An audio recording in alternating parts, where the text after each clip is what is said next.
राज्यसभेच्या निवडणुकीसाठी भाजपाने महाराष्ट्रातील उमेदवारांची यादी जाहीर केली आहे। रामदास आठवले, विनोद तावडे, रामदास वडकुते, माया येवनाते यांना भाजपाकडून राज्यसभेची उमेदवारी जाहीर करण्यात आली आहे। राज्यसभा निवडणुकीसाठी महाराष्ट्रातून निवडल्या जाणाऱ्या 7 जागांसाठी भाजपाने आपले उमेदवार जाहीर केलेत। भाजपाकडून 4 जणांना उमेदवारी दिली आहे। महाराष्ट्रातील संख्याबळानुसार भाजपाचे 4 उमेदवार हमखास निवडून येऊ शकतात। त्यानुसार भाजपाने आपले उमेदवार जाहीर केलेत। कालच भाजपाने इतर राज्यातील उमेदवार जाहीर केले होते, त्यावेळी महाराष्ट्रातून कुणाला उमेदवारी मिळणार याकडे सर्वांच्या नजरा लागल्या होत्या।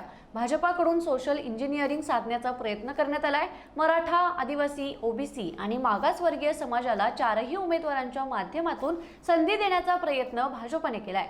सोबतच यादीतून प्रादेशिक समतोल देखील राखण्याचा प्रयत्न भाजपाने केल्याचं दिसून येतंय। विदर्भ, मराठवाडा, कोकणातील उमेदवारांना भाजपाकडून संधी देण्यात आली आहे।